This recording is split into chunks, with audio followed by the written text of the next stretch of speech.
अस्सलाम वालेकुम dear students. कैसे हैं आप सब? उम्मीद करता हूँ आप बेहतर होंगे।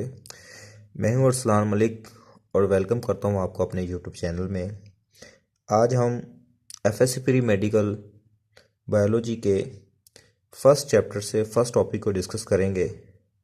हमारा जो आज का टॉपिक है उसका नाम है biology and some major fields of specialisation. आपको सबसे पहले ये जानना होगा कि हम जो चीज़ें पढ़ रहे हैं ये है क्या। तो बेसिकली यहाँ पे हमारी जो स्टेटमेंट है ये दो हिस्सों में तकसीम है।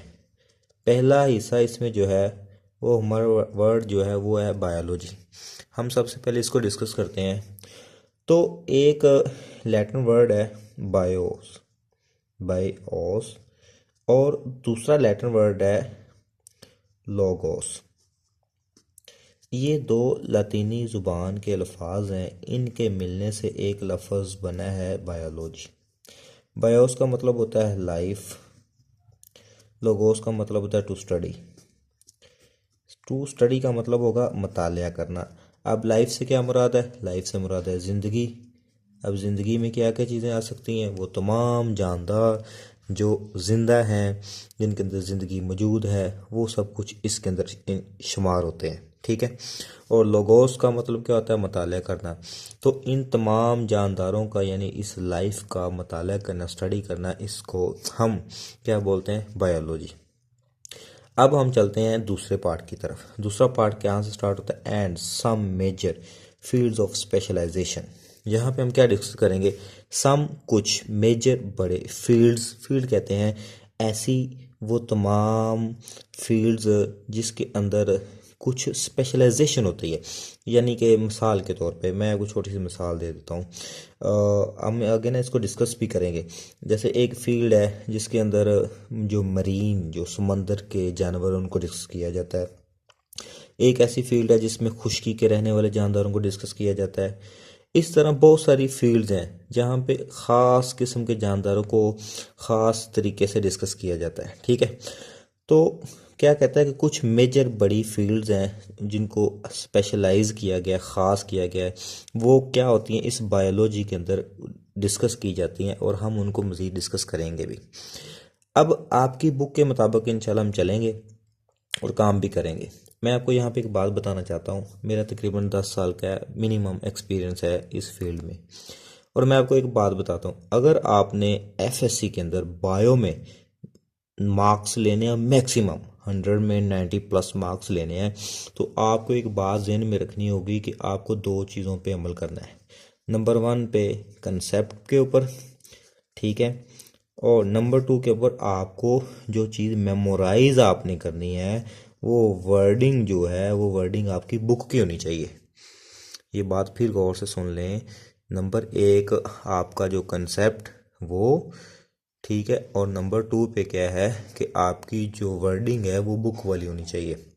चलें, अब हम अपनी बुक के मुताबिक काम करते हैं। तो अगर आप बुक को डिस्कस करेंगे तो सबसे जो पहला क्वेश्चन बनता है, शॉर्ट क्वेश्चन, वो यही है कि बायोलॉजी क्या होता है। ऊपर अभी हमने जस्ट बायोलॉजी को पढ़ा है, इसका मतलब समझा है।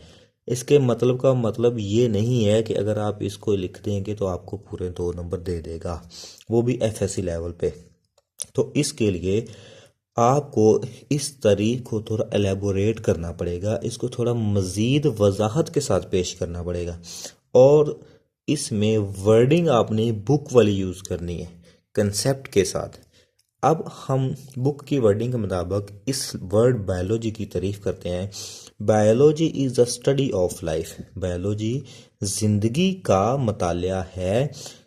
लिविंग थिंग्स यानी कि ज़िंदा चीज़ों का मतालिया है। ज़िंदा चीज़ें कौन सी हैं? इंसान हैं, जानवर हैं, दरख्त हैं, परिंदे हैं, ये तमाम लिविंग थिंग्स है। इन विच जिसमें बायोलॉजिस्ट, वो इंसान जो बायोलॉजी को पढ़ाते हैं, इसके बारे में सर्च करते हैं, उन्हें क्या बोलते हैं? बायोलॉजिस्ट। डील्स यानी कि वो इन चीज़ों को लेकर चलते हैं with the living part of nature. अब देखें यहाँ पे वर्ड इस्तेमाल हुआ है, मैं इसको हाईलाइट कर देता हूँ। लिविंग पार्ट ऑफ नेचर यानी कि कुदरत का, नेचर कुदरत ऑफ का लिविंग पार्ट, कुदरत की वो चीज़ें जो जिंदा है, मिसाल के तौर पे इंसान, जानवर और इस तरह दरख्त वगैरह, एंड और नॉन लिविंग थिंग्स, और वो चीज़ें जो नॉन लिविंग थिंग्स है। नॉन लिविंग थिंग्स में क्या आता है? नॉन लिविंग थिंग्स में आती है हवा, पानी, ऑक्सीजन, रोशनी, ये तमाम नॉन लिविंग थिंग्स हैं विच जो अफेक्ट असर करती हैं। अब लिविंग थिंग्स और नॉन लिविंग थिंग्स क्या करती हैं? अफेक्ट असर करती हैं दी लिविंग थिंग्स, जिंदा चीज़ों के ऊपर, इन एनी वे, किसी भी तरीके से। ठीक है, मैं आपको ये बात एक मिसाल के साथ समझाता हूँ। देखें, हम जस्ट बात करते हैं, एक इंसान है, ठीक है, तो हम एक मैन की बात करते हैं, एक ह्यूमन है ये, ठीक है, ह्यूमन बीइंग। अब यहाँ पे एक इंसान है और यहाँ पे क्या है? हवा, एयर है, एयर है। जब एयर की बात करेंगे तो हमारे माइंड में क्या बात? ऑक्सीजन। और इसके अलावा यहाँ पे क्या है? प्लांट्स हैं, एनिमल हैं, ठीक है। अब देखें, जो हवा है, हवा, उसमें ऑक्सीजन है, वो ऑक्सीजन क्या है? वो बेजान है। वो किसने इस्तेमाल करती है? इस लिविंग थिंग्स ने, इस लिविंग थिंग ने, ठीक है, इंसान ने। इंसान की मिसाल या कुछ और भी ले सकते हैं, नो इशू। अब इसके अलावा ये हवा के नॉन लिविंग थिंग्स, ठीक है, एक बात क्लियर होगी। लिविंग पार्ट की बात करते हैं, जैसे प्लांट, पौधा एक लिविंग पार्ट है, एनिमल दूसरे लिविंग पार्ट है। तो इंसान क्या करता है? सब्जियां खाता है, चिकन वगैरह खाता है, मुर्गियों से अंडे वगैरह लेता है। तो ये तमाम लिविंग थिंग्स भी इंसान के साथ एक तल्लुक बनाए हुए हैं, नॉन लिविंग थिंग्स भी। तो इस तमाम का जो मतालिया है, ये क्या कहलाता है? बायोलॉजी। उम्मीद करता हूँ आपको बात समझ आ गई होगी। नेक्स्ट हम मूव करते हैं। यहाँ पे क्वेश्चन नंबर 2 बनेगा। ये क्वेश्चन अमूमन शॉर्ट में आएगा, लॉन्ग में नहीं आएगा, लेकिन इसमें मैक्सिमम एमसीक्यूज और एक शॉर्ट मस्ट बन सकता है, उम्मीद है इसमें, ठीक है। क्वेश्चन क्या होगा कि करेक्टरिस्टिक्स ऑफ लाइफ या लिविंग थिंग्स जो ना, इनको बयान करें, ठीक है। अच्छा, यहाँ पे एक बात ध्यान में रखना, एक वर्ड होता है, आपने सुना होगा कि क्वालिटी का वर्ड यूज़ करते हैं, क्वालिटी, ठीक है। क्वालिटी का क्या मतलब होता है? क्वालिटी का मतलब होता है खूबी, ऐसी खूबी जो इंसान ने हासिल की हो या किसी जानदार ने। लेकिन करेक्टरिस्टिक्स का मतलब होता है वो खूबियाँ जो उसकी जेनेटिक्स के अंदर होती हैं। जेनेटिक्स क्या होता है, मैं आपको आगे डिस्कस करके बताता हूँ, ठीक है। यहाँ पे हम पढ़ते हैं कि जो लिविंग ऑर्गेनिजम्स, सबसे पहली खूबी जो लाइफ की है, जो ज़िंदा चीज़ों की है, जिससे हमें ये बात क्लियर हो सके कि ये चीज़ जो ज़िंदा है, या हमने अगर ये जो अभी डिस्कस करेंगे खूबियाँ किसी जानदार में अगर हमने देखेंगे तो हम कहेंगे कि ये जो खूबियाँ इस चीज़ के अंदर हैं, तो ये चीज़ क्या है? ज़िंदा है, ये जानदार है, इसमें जान है, इसमें ज़िंदगी या लाइफ है, ठीक है। पहली खूबी क्या है? Living organisms are highly organised. देखो यहाँ पे वर्ड क्या यूज़ किया? हाईली ऑर्गेनाइज्ड, ठीक है। तो सबसे पहले इसको समझते हैं। हाईली का मतलब होता है बहुत ज़्यादा, ऑर्गेनाइज का मतलब होता है मुनज़्ज़म। तो जो लिविंग थिंग्स होती हैं उनको बहुत ही ज़्यादा मुनज़्ज़म किया जाता है। जैसा कि आपको इंसान की मिसाल ले लें, तो इंसान के जिस्म के अंदर एक ख़ास जगह पे दिल है, ख़ास जगह पे फेफड़े हैं, ख़ास जगह पे उसका स्टमक है, ख़ास जगह पे लंग्स है, ख़ास जगह पे लिवर है, आइज़ एंड एवरीथिंग। अल्लाह पाक ने क्या किया? उनको एक ख़ास और स्टेबल और एक ख़ास जगह पे उनको मैनेज किया हुआ है, ठीक है। तो क्या हाईली ऑर्गेनाइज्ड है। कम्प्लेक्स इंटाइटीज़ है। कम्प्लेक्स कहते हैं पेचीदा को, इंटाइटीज़ कहते हैं चीज़ों को, यानी कि वो बड़ी पेचीदा है। ऐसे नहीं है कि कोई भी बंदा उठ के आएगा वो पूरे बॉडी का, एक इंसान के जिस्म का मुताला कर दे, ऐसा नहीं है। ये बहुत पेचीदा काम है, इसको डीपली डिस्कस करना पड़ेगा, इसको एक एक चीज़ को अलग अलग स्टडी करना पड़ेगा, यानी कि इसके लिए फील्ड ऑफ स्पेशलाइजेशन है, फिर जाके इन चीज़ों का पता चलता है। Are composed of one or more cell. अब ये चीज़ें जुड़ी होती हैं या तो एक सेल के साथ या एक से ज़्यादा सेल के साथ। अगर एक सेल के साथ है, लेट्स सपोज एक सेल है, एक सेल है, तो हम इसे बोलेंगे यूनी सेलुलर। मिसाल के तौर पे कुछ जानदार ऐसे जो एक सेल पे होते हैं, जैसा कि बैक्टीरिया, मिसाल के तौर पर बैक्टीरिया, इसके अलावा अमेबा, और पैरामीशियम, इस तरह एटीसी एक्स्ट्रा जो भी ये एग्जांपल्स हैं, ठीक है। ये यूनिसेलुलर है और कुछ ऐसे होते हैं जो एक से ज़्यादा सेल पे मुश्तमिल होता है, इनको बोलते हैं मल्टी सेलुलर। क्या बोलते हैं? मल्टी का मतलब होता है ज़्यादा, सेलुलर का मतलब होता है सेल पे मुश्तमिल, ज़्यादा सेल पे। यूनिसेलुलर का होता है एक सेल पे मुश्तमिल। तो मल्टी सेलुलर की मिसाल क्या है? आप उसमें कोई भी जानवर ले सकते हैं, गोट्स है, काउज है, इंसान ले सकते हैं, ठीक है, प्लांट्स ले सकते हैं, ठीक है। नेक्स्ट हम मूव करते हैं। अगली खूबी क्या बताता है कि जो लिविंग थिंग्स होगी, जो लाइफ होगी, वो कंटेन, वो रखती होगी जेनेटिक प्रोग्राम।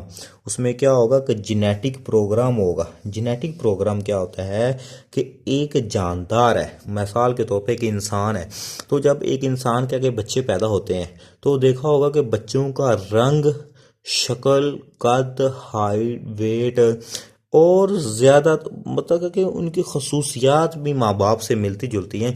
तो माँ बाप से बच्चों के अंदर कुछ ख़ास किस्म की खसूसियात, ख़ास किस्म की चीज़ों में पैक होकर मुंतकिल होती हैं।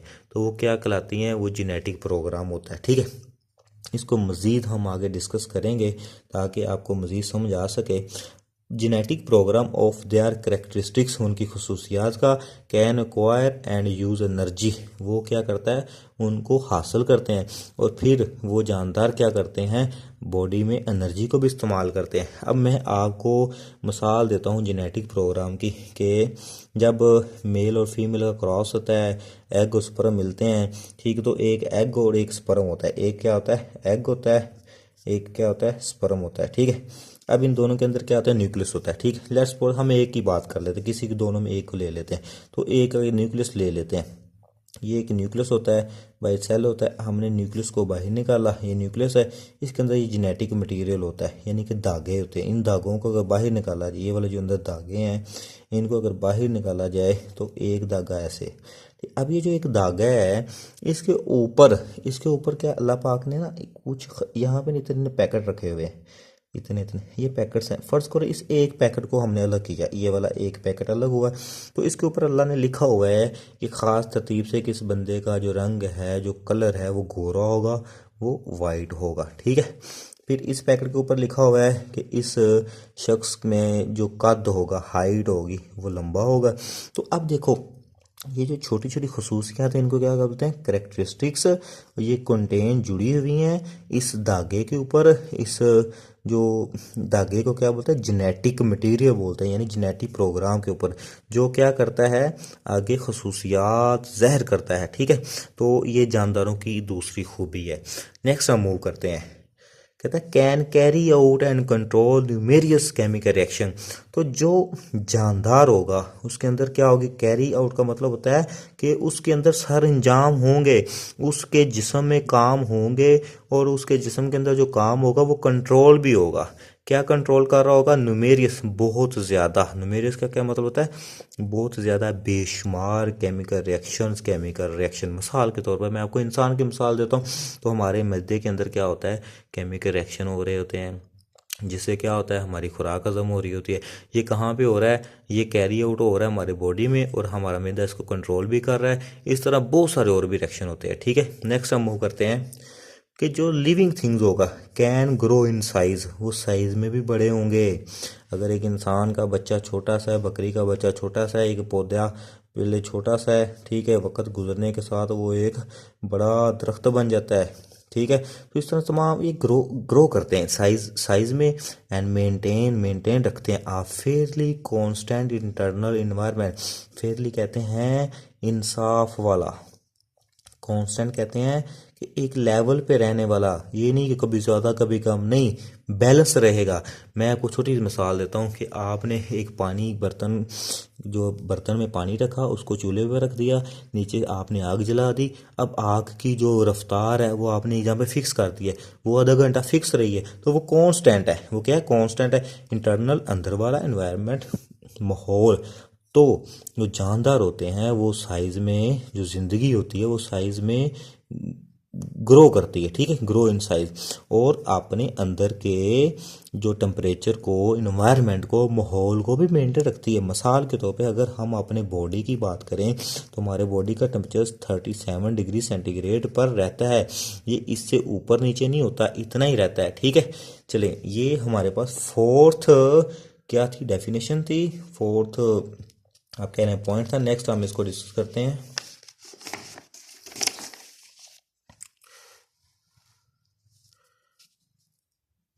जी, अब हमारे पास आ चुका है फिफ्थ पॉइंट कि जो ज़िंदगी होती है वो क्या करती है, प्रोड्यूस करती है, पैदा करती है ऑफ स्प्रिंग। ऑफ स्प्रिंग कहते हैं बच्चे, सिमिलर, एक जैसे, टू देम सर, अपने की तरह से, अपने ही जैसे। जैसे मैंने पीछे आपको डिस्कस किया कि वो जानदार, हाँ, जानदारों में एक खूबी होती है कि वो बच्चे पैदा करते हैं, ठीक है। उनमें क्या होता है, एक में एग होता है और एक में स्पर्म होता है, मिलते हैं, मिलने से भाई क्या होता है कि एग और स्पर्म के मिलने से क्या बनता है, जाइगोट बनता है। जाइगोट से फिर आगे एक नया जानदार होता है। अगर ये इंसान का एग और स्पर्म है तो इसके अंदर जो, इसमें आगे जो बच्चा पैदा होगा वो भी इंसान का ही होगा। ये नहीं है कि इंसान की शादी हुई है तो बच्चा आगे बंदर हो गया, ऐसा नहीं होता, ठीक है। तो ये भी एक इस खूबी होती है। अगर बकरी है तो बकरी का बच्चा बकरी जैसा ही होगा, गधे जैसा नहीं होगा। शेर है तो शेर का बच्चा शेर जैसा होगा, शायद शेरनी जैसा होगा या शेर जैसा होगा। ये नहीं होगा कि शेर और शेरनी का बच्चा है तो वो वुल्फ जैसा है, ठीक है, ऐसा नहीं होगा। वो तो फड्डा पड़ जाएगा, वो परेशान हो जाएंगे, ये क्या मामला बन गया। चलें नेक्स्ट हम मूव करते हैं।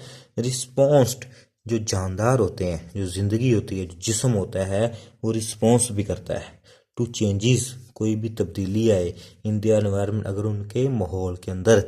मैं आपको छोटी मिसाल देता हूँ, जब सर्दी आती है तो हम क्या करते हैं, हम फ़ौरन अपने आप को कवर करते हैं। जब गर्मी आती है तब हम क्या करते हैं, ठीक है। तो ये हम चेंजेस लेकर आते हैं जानवरों में भी, हमारे, हम भी ज़िंदगी है तो हम भी चेंजेस लेकर आते हैं, दूसरे जानदार भी लेकर आते हैं। मिसाल के तौर पे जब सर्दी होती है तो जो हमारा बाजू है, ठीक है, या हमारे जिल्द जो है, ठीक है, आपने नोट किया होगा यहाँ पे बाल ऐसे खड़े हो जाते हैं, ठीक है।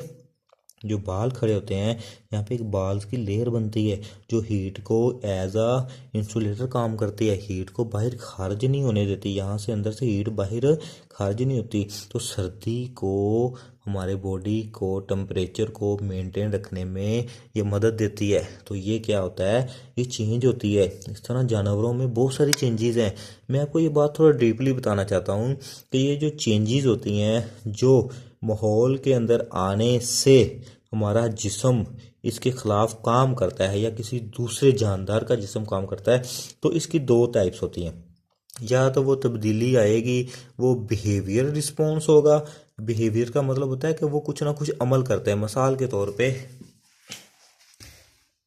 के तौर पे क्या होता है कि आपने नोट किया कि जो बर्ड्स होते हैं वो माइग्रेट करते हैं, ठीक है। वो फूड के लिए, बच्चे वगैरह पैदा करने के लिए साल में एक एक कंट्री से दूसरे कंट्री माइग्रेट करते हैं।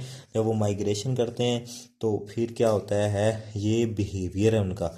इंसेक्ट्स वगैरह होते हैं, ठीक है, कीड़े भी, क्या होता है कि धूप वगैरह में या सर्दियाँ जब आती हैं वो छुप जाते हैं, ठीक है। एनिमल इन हॉट डेजर्ट्स जो होते हैं, जो वो क्या करते हैं, खुद को ठंडे इलाकों में, यानी कि ठंडी ज़मीन में, कहीं गार वगैरह के अंदर, केव्स के अंदर अपने को छुपा लेते हैं।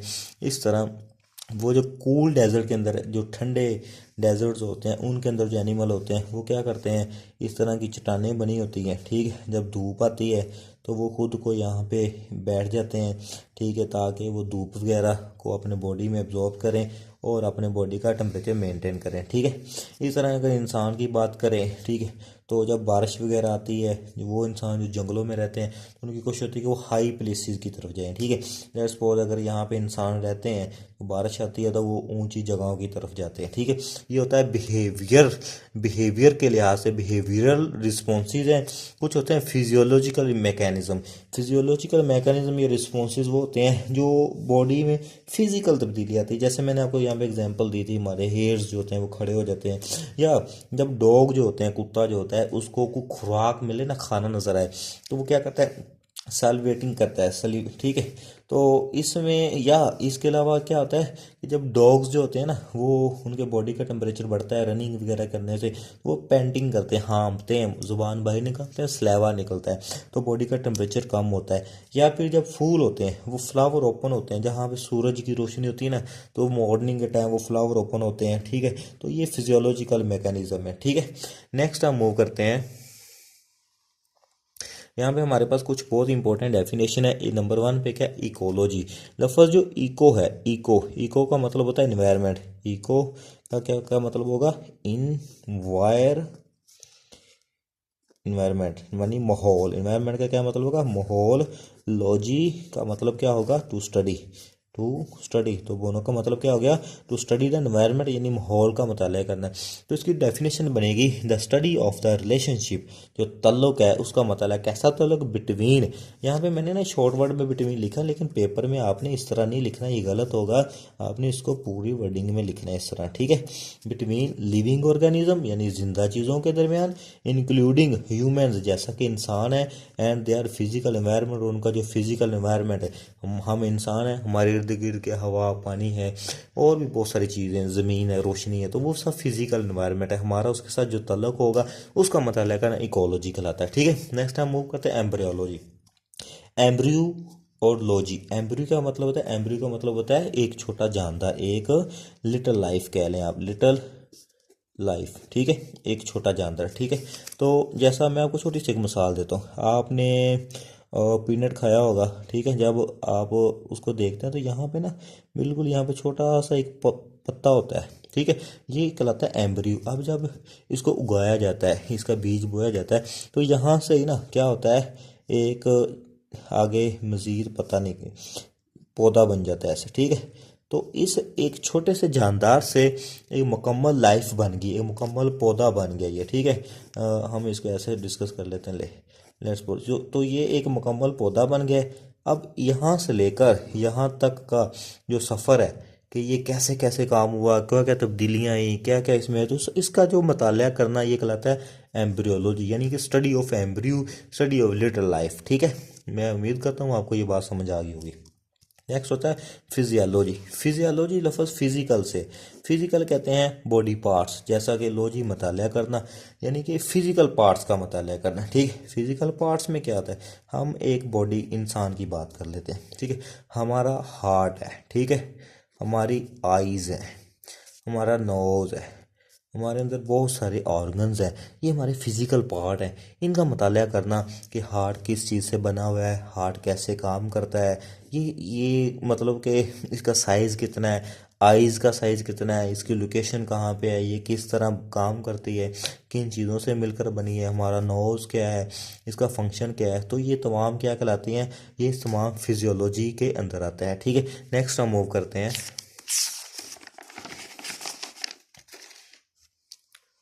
जी, यहाँ पे हमारे पास जो नेक्स्ट हेडिंग है वो है मॉर्फोलॉजी। लफ्ज़ मॉर्फ का मतलब होता है शक्ल, फार्म से लफ्ज़ है, फार्म का मतलब होता है शक्ल, सूरत, बनावट। लॉजी मताला करना यानी कि किसी चीज़ का मताला करना कि ये कैसी दिखाई देती है, इसकी शक्ल कैसी है, ये मॉर्फोलॉजी है, ठीक है। जैसा कि अगर हम इंसान की बात करें तो इंसान का वजूद कैसा है, ठीक है, इंसान कैसे दिखाई देता है, या कोई लाइन है या कोई एनिमल है, ठीक है, या फिर कोई प्लांट है, तो ये कैसे दिखाई देते हैं, इस चीज़ का मतलब करना मॉर्फोलॉजी कहलाता है। नेक्स्ट मूव करते हैं पेलेंटोलॉजी। लफ्ज़ पेलेंटोलॉजी लफ्ज़ जो है ये पेलियो से निकला हुआ है। किससे निकला, पेलियो। पेलियो का मतलब होता है एंशंट थिंग्स यानी कि पुरानी चीज़ें। एंशंट थिंग्स का क्या मतलब, पुरानी चीज़ें। तो जो पुरानी चीज़ें हैं उनको कहते हैं बाकियात। मैं आपको शॉर्ट वर्ड में बताता हूँ, देखें। आज से हज़ारों साल पहले डायनासोर थे, क्या थे, डायनासोर थे, ठीक है। तो वो जो डायनासोर थे वो मर गए, ख़त्म हो गए, लेकिन उनकी जो डेड बॉडी थी वो पहाड़ों के मट्टी के नीचे दफन होगी। जब वो दफन होगी तो उनका जो जिस्म था वो पहाड़ों के क्या हो गया, नीचे दफन हो गया ऐसे, ठीक है। ऊपर यूं पहाड़ आ गए। अब कई हज़ार सालों के बाद उनका जो ढांचा है वो वैसा का वैसा ही जो ना मिट्टी के अंदर था। अब उसका ढांचा आज भी साइंटिस्टों ने डिस्कवर किया हुआ है, ये 2018 के अंदर रिसेंटली अभी एक डायनासोर का जो जो उसका ढांचा मिला है और उसकी सर्च की गई है। उसकी सर्च से हमें ये भी पता चला है कि ये जो डायनासोर था ये क्या खाता था, सब्जियां वगैरह, घास, ये चीज़ें ज़्यादा पसंद करता था। अब डायनासोर का बात की, इस तरह और भी बहुत सारे जानदार हैं, ठीक है। तो जो बाकियात होते हैं, जो फॉसल्स होती हैं, जो हमारे पास ढांचे होते हैं, जो एंशियंट पुरानी चीज़ें हैं जो ज़मीन में दफन है, उन तमाम का मतालिया करना एक फील्ड है जिसके अंदर उसको डिस्कस किया जाता है। एक मुकम्मल दुनिया है, उस दुनिया का नाम क्या कहलाता है? पैलेंटोलॉजी कहलाता है, ठीक है। नेक्स्ट हम आप करते हैं हिस्टोलॉजी। हिस्टो लफ्ज़ निकलता है हिस्टा से। हिस्टा का मतलब होता है टिश्यू। क्या मतलब होता है? टिश्यू। लॉजी का मतलब होता है मतालिया करना। तो स्टडी ऑफ टिश्यू, टिश्यू का मतालिया करना हिस्टोलॉजी कहलाता है। टिश्यू क्या होता है? मैं आपको छोटी सी मिसाल देता हूँ। देखें, हमारे जिस्म का एक हिस्सा आपने कट किया, जिसको आप कहते हैं ये गोश्त है, एक बॉडी का हिस्सा है, तो आप इसको ब्रीक करना शुरू करते हैं, ठीक है। जैसे आप जब कभी मीट खाएं तो आपके दांतों में भी चीज़ फंस जाता है, तो आप थोड़ा सा एक फाइबर ऐसे निकाला, आपने उसको मज़ीद कट किया, मज़ीद कट किया, हत्ता कि इतना छोटा लेवल कि उससे ज़्यादा मज़ीद कट करें तो आगे क्या बन जाए? सेल। क्या बन जाए? सेल बन जाए, ठीक है। तो सेल से जो ऊपर वाली स्टेज होगी, यानी कि सेल के मिलने से क्या बनता होता है? टिश्यू। क्या बनता होता है? टिश्यू। टिश्यू बेसिकली इसमें फाइबर होते हैं, इस तरह के सेल के मिलने से धागे बन जाते हैं। तो इस लेवल का मताला करने का कहता है हिस्टोलॉजी कहलाता है। नेक्स्ट हम मूव करते हैं, एक बहुत ही इंपॉर्टेंट डेफिनेशन है, इसका नाम है एवोल्यूशन। एवोल्यूशन का मतलब होता है, मैं आपको उर्दू में पहले समझाता हूँ। देखें, एवोल्यूशन किसे कहते हैं? वक़्त के साथ, फर्ज करें आज से 5,000 साल पहले, ठीक है, से लेकर अब तक एक चीज़ है जो पहले ऐसी थी, वक़्त में तब्दीली आने के साथ साथ ये चीज़ ऐसी होगी, ठीक है। तो इतने हज़ार साल से लेकर आज तक एक चीज़ पहले इस तरह थी, फिर ऐसी, फिर ऐसी, फिर ऐसी होगी। यानी कि वक़्त के साथ साथ तब्दीली आ गई इसके अंदर, इसकी खूबियों में तब्दीली आ गई, इसके माहौल में तब्दीली आ गई, इसने अपने आप को माहौल के मुताबिक एडजस्ट कर लिया। तो ये जो तमाम तब्दीलियाँ आई हैं वक़्त के साथ साथ, इसको बोलते हैं एवोल्यूशन। हम इसकी तारीफ़ कैसे करेंगे? The change in the characteristics, खसूसियात में तब्दीली, ऑफ अ स्पीशीज़, एक जानदार के ग्रुप की, एक स्पीशीज़ की, ओवर सेवरल जनरेशन, कई सदियों, यानी कि सेवरल जनरेशन का मतलब होता है कई नस्लों के बाद, सॉरी, ठीक है, सेवरल कई जनरेशन, कई नस्लों के बाद जो तब्दीलियाँ आ जाती हैं उसको एवोल्यूशन कहते हैं। साइंस के मुताबिक साइंस कहती है कि हम जो थे ना बंदरों से निकले हुए, वैसे ये गलत तो बात है, ठीक है, हम ऐसा है नहीं है, ना साइंस के पास ऐसा प्रूव है, जस्ट साइंस ने ये चीज़ एक इमेजिन की हुई है। इसके लिए साइंस के पास प्रूव नहीं है कि इंसान बंदर से निकला है, वो साबित नहीं कर सकती, ठीक है। वो जस्ट एक मतलब कहती है कि इंसान का बंदर का डीएनए 98% मिलता है, तो इस वजह से, लेकिन उनके पास सबूत नहीं है, ठीक है। तो उस एक यानी कि ना उनके पास जस्ट एक छोटी सी बात या हकीकत नहीं है, तो उसकी बिना पे कहते हैं कि पहले जो इंसान था वो थोड़ा इस तरह था, वक्त गुजरने के बाद उसकी शेप यूँ चेंज हुई, फिर यूँ चेंज हुई, फिर यूँ, तो फिर आज इस तरह मुकम्मल एक इंसान बन गया है, ठीक है। नेक्स्ट हम मूव करते हैं जेनेटिक्स। जेनेटिक्स क्या होता है? तो भाई जेनेटिक्स बोलते हैं इसको, उर्दू में बात करते हैं विरासत को बोलते हैं, ठीक है। आपने सुना होगा, कहते हैं कि विरासत का हिस्सा नहीं मिला या मिला है, तो उसका मतलब क्या होता है? विरासत का मतलब होता है कि जो भी चीज़ आपके वालिदैन से, आपके बड़ों से आपको मिली है तो वो आपकी विरासत है। अब बात गौर से सुने, फ़र्ज़ करें आपके अम्मी अबू का रंग काला है तो आपका भी रंग काला है, तो यहाँ पे जो कलर है वो क्या है? आपको विरासत में मिला है, तो ये क्या आपकी जेनेटिक्स है, ये आपकी जेनेटिक्स है, ठीक है। हम कहते हैं कि जो लोग हबशा के अंदर रहते हैं, अफ्रीका में रहते हैं, ठीक है, वो बड़े स्ट्रॉन्ग है, उनकी जेनेटिक्स बड़ी स्ट्रॉन्ग है। वो उसका मतलब क्या होता है कि उनके माँ बाप बड़े स्ट्रॉन्ग थे। स्ट्रॉन्ग से मुराद है कि वो बड़े मुश्किल वक्त में ज़िंदगियां गुजारने के आदी हो चुके थे, वो सख्त गर्मी के अंदर ज़िंदा रहने के आदी हो चुके थे, वो सख्त गर्मियों में नॉर्मल लोगों की तरह ज़िंदगी गुजारने के आदी हो चुके थे। वही खूबियाँ उनके माँ बाप से बच्चों के अंदर आई। हम कहते हैं कि इनकी जो जेनेटिक्स है वो बड़ी स्ट्रॉन्ग है, ठीक है। तो ये बात होती है, ठीक है। तो ये इसको बोलते हैं जेनेटिक्स, ठीक है। तो जेनेटिक्स लफ्ज़ जो है ना, ये बेसिकली ना जीन से निकला है, जीन्स। जीन क्या होता है? जीन का मतलब होता है जनरेट करना। क्या मतलब होता है? जनरेट। जनरेट का मतलब होता है पैदा करना, पैदा होना, ठीक है। तो माँ बाप से बच्चे पैदा हुए, खसूसियत जो है माँ बाप से बच्चों के अंदर पैदा हुई, जनरेट हुई। लेकिन कौन सी चीज़ उसको पैदा करेगी? कौन सी चीज़ है जो खसूसियात को उनके पेरेंट्स पेरेंट्स से, उनके जो आगे ऑफ स्प्रिंग्स हैं, डॉटर है या उनका जो सन है, उसके अंदर जाएगी।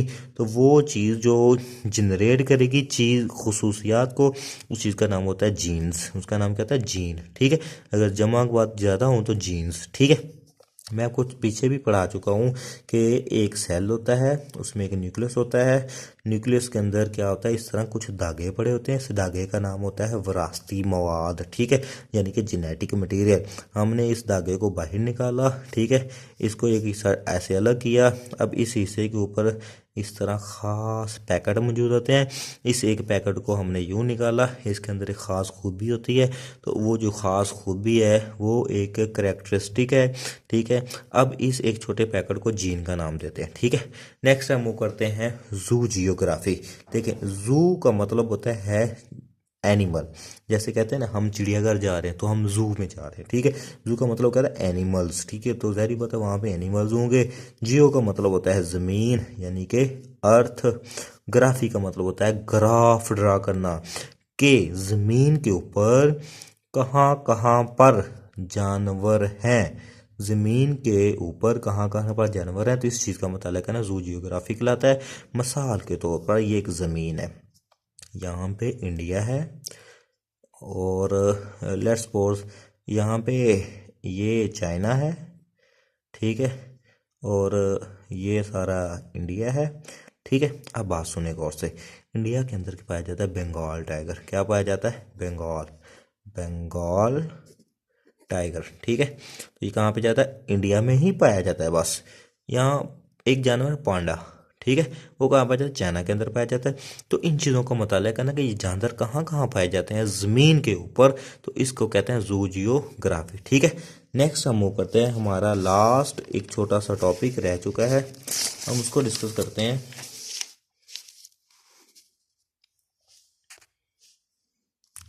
जी, ये हमारा लास्ट टॉपिक का लास्ट पार्ट है।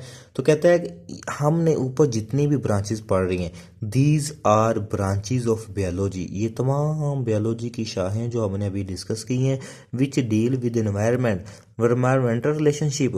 तो ये क्या करती हैं? ये माहौल के साथ ताल्लुक़ का मुताला करती हैं, डेवलपमेंट, और इस तरह उनके आगे जो तरक्की होती है, माहौल में जो काम हो रहे होते हैं। मिसाल के तौर पे कि अगर माहौल के अंदर मैं आपको छोटी सी मिसाल देता हूँ। देखें, कहते थे पहले जो जिराफ है ना, उसकी गर्दन बड़ी छोटी होती थी, ठीक है। जिराफ की गर्दन क्या होती थी? छोटी होती थी, ठीक है।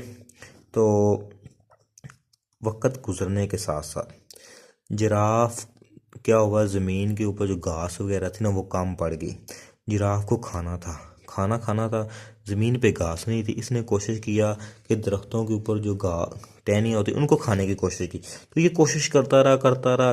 तो क्या हुआ कि इसकी गर्दन जो है ना, ऐसे लंबी हो गई, ठीक है। तो क्या हुआ, इसमें डेवलपमेंट हुई। इसके अंदर क्या हुई?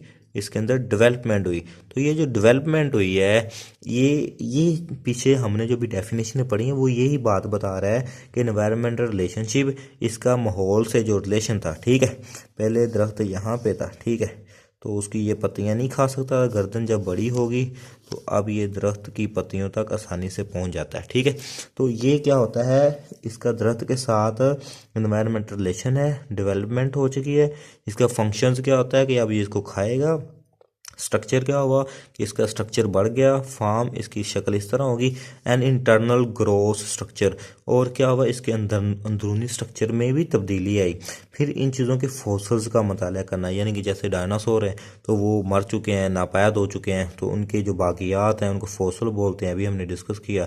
फिर टिश्यू का मताला करना है। फिर इंसेस्टर हिस्ट्री, इंसेस्टर कहते हैं बाओजदाद, उनकी हिस्ट्री का मताला करना कि जैसे इसको ना पेडिग्री का लफ्ज़ बोलते हैं, पेडिग्री का, ठीक है। तो एक जानवर है, ठीक है, तो हम देखें कि ये जानवर जो है ये पीछे कहाँ से है, उससे पीछे कहाँ से। मैं आपको छोटी मिसाल देता हूँ, जैसे आजकल जैसे ना आप कह लें कि डॉग्स की मिसाल देता हूँ मैं आपको। डॉग्स की ना बहुत सारी वैरायटीज़ होती हैं, ठीक है। जैसे होता है वुल्फ डॉग होता है, ठीक है, और जैसे हस्की एक डॉग है, हस्की डॉग, ठीक है। तो अगर मैं हस्की डॉग से आपको समझाता हूँ तो आप ज़्यादा जल्दी पिक कर लेंगे। हस्की डॉग कैसे होता है, देखो, जो वाइल्ड वुल्फ होता है ना, वाइल्ड वुल्फ, उसका क्रॉस होता है डोमेस्टिक वुल्फ, डोमेस्टिक डॉग के साथ। जब उसको क्रॉस होता है तो एक ख़ास किस्म का डॉग पैदा होता है जिसको हस्की बोलते हैं। अब देखो, इस हस्की का मैंने पता लगाया कि इसके माँ बाप कौन से हैं, उनका क्रॉस कराने से ये पैदा हुआ, तो ये क्या होगी, हस्की की पेडिग्री होगी, यानी कि ये उनके एंसेस्ट्रल हिस्ट्री होगी, ठीक है। इसके बाद हेरिडिटी, विरासती मवाद, ठीक है। हस्की की आंखें कैसी होती हैं, आगे उनके बच्चों की भी आंखें भी ब्लूज होती हैं, तो ये हेरिडिटी में आ जाएगा, विरासत के अंदर आ जाएगा, हेरिडिटी के ना विरासत को। एंड डिस्ट्रीब्यूशन और तकसीम ऑफ एनिमल्स इन नेचर, कुदरत में जानवरों की तकसीम, जैसे मैंने आपको पीछे बताया कि जो बंगाल टाइगर है वो कहाँ पे होता है, पांडा कहाँ पे होता है, रिस्पेक्टिवली, इस तरह, ठीक है। तो ब्रदर्स, मेरे डियर स्टूडेंट्स, मैं उम्मीद करता हूँ आपको ये टॉपिक समझ आया होगा। मैं इंशाल्लाह आपके लिए इस तरह सारे टॉपिक जो ना 1 बाय 1 अपलोड करूँगा। चीज़ों को कंसेप्ट लें, लेकिन एक बात फिर याद कर लें, वर्डिंग बुक वाली याद करें, बुक से याद करें, बुक से याद करें, ये मैं आपको फिर बताऊँ, अगर आप अच्छे नंबर लेते हैं। तो उम्मीद करता हूँ आपको टॉपिक समझ आ चुका होगा। इंशाल्लाह नेक्स्ट टॉपिक में हम फिर मिलेंगे, और कमेंट्स में प्लीज़ आप अपनी राय का इजहार ज़रूर कीजिएगा, इससे हमें पता चलेगा कि हम किस लेवल पे काम कर रहे हैं। अस्सलाम वालेकुम, अल्लाह हाफिज़।